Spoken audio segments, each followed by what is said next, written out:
Public Speaking Project presents Writing Transition Statements by Lisa Schreiber, Ph.D., and Julie Schmutz. Voice talent by Jill Sabarbaro, with Morgan Hartranft as the Media Production Specialist. Imagine you are listening to a speech about Easter Island. 1 second, the speaker is talking about its physical location off the coast of Chile, and what seems like mid-sentence, she switches to talking about the history of the island.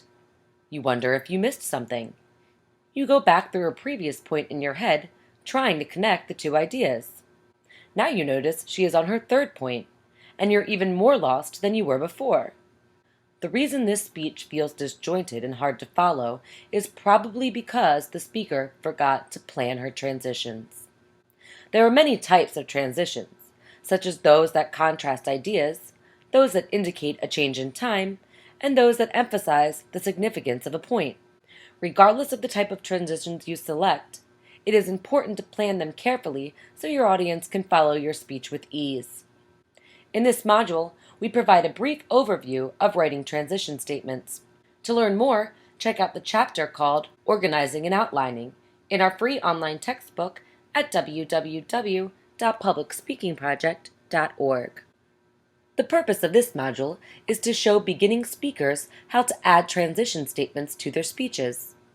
To start the module, we will explain what a transition is and what makes a transition effective. Then, we will look at the different types of verbal transitions which are used in between your main points and your subpoints. In the last part of the module, we explore how to use nonverbal cues as transitions. Transitions are words, sentences, and phrases that help you move smoothly from one idea in your speech to another. Typically, transition sentences start with words or phrases such as moreover, as a result, or above all, that clue listeners into the direction of the speech. The best transitions are those that help listeners understand the relationship between the points of your speech. In other words, transitions are the verbal equivalent to the "you are here" maps you see at the malls and national parks. Good transitions give the audience a sense of the logic and organizational structure of your speech. For instance, in a speech on the Galapagos Islands, Aaron makes the main points of his speech very clear with this transition. Now that you have an idea of what has happened with the Galapagos Islands in the past, let's turn our attention to the sights you can see while visiting the Galapagos Islands today. At this point, you should have a sense of what a transition is and how it should function in your speech. George Grice and John Skinner have identified 4 types of verbal transitions you might use in your speech, and we turn our attention to them now. A complement of something refers to the number of components that make a thing complete. Thus, a complementary transition adds one thing to another to make a whole speech or a whole main point. If Morgan is giving her speech on 5 key sales techniques, her complementary transition may sound something like this. In addition to appropriate eye contact, it is critical to listen carefully to the client's comments and questions. Or, let's say Brian is doing a speech on motorcycles, and his first main point focuses on the different types. To make this main point clear, even with its many parts, he could say, the first type of motorcycle is the sports bike. The second type of motorcycle is the touring bike. The third type is a little bit different, and this is the cruiser. Causal transition statements point to a cause and effect relationship between 2 points. If Naomi is doing a speech on the problem of obesity, her causal transition may sound like this. So, as you can see, obesity rates have risen all over the United States. Consequently, the incidence of chronic health problems associated with obesity has also increased. If Tom is giving a speech on why men should switch from pants to kilts, he could move from one point to the next with this statement. Not only will wearing a kilt get you noticed, according to the Scottish Medical Journal, wearing a kilt is also likely to make you more fertile. When we contrast 2 things, we are comparing them in respect to their differences. Hence, a contrasting transition shows how 2 ideas differ. In a speech on how to buy a laptop, Jafar might have a contrasting transition that sounds like this. In spite of how difficult it can be to keep track of all the features that separate the best from the worst laptops, selecting a laptop can be easy if you use an online buying guide like Consumer Reports.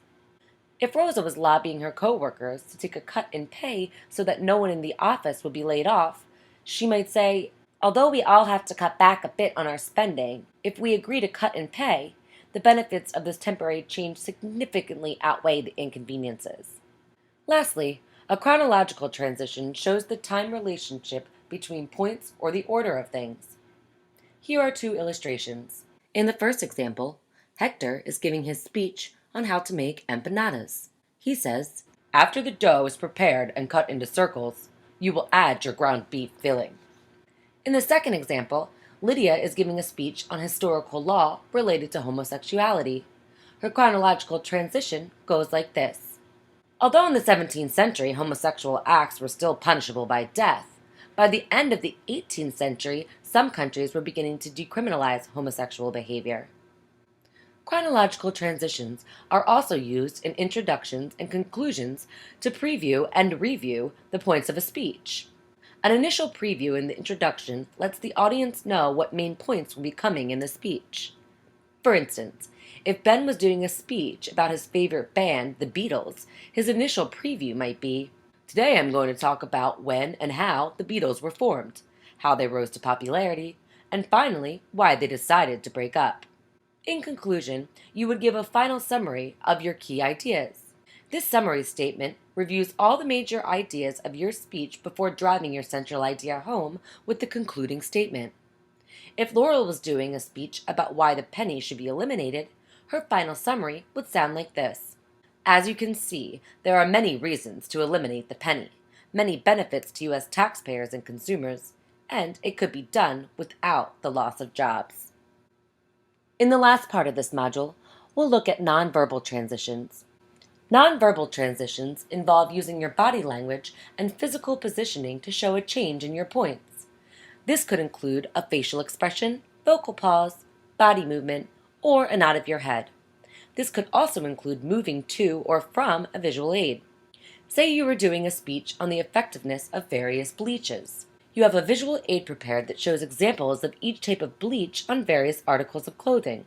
As you begin the point where you compare the effectiveness of each type of bleach, you move over to the visual aid to illustrate what you are saying. This movement gives the audience a visual cue that a new point is beginning. If you are not standing behind a podium, you can also take a step in one direction as you segue from point 1 to point 2, and then another step as you move from point 2 to 3. Pausing briefly after each of your main points is also a cue that something new is coming. So, let's review. Transitions are words, sentences, and phrases that help you move smoothly from one idea in your speech to another. It is important for speakers to think carefully about transitions, as these words, phrases, and sentences help the audience to follow along. There are 4 types of verbal transitions. A complementary transition adds one thing to another to make a whole speech or a whole main point. A causal transition shows the cause and effect relationship between 2 main points. Contrasting transitions show how 2 ideas differ.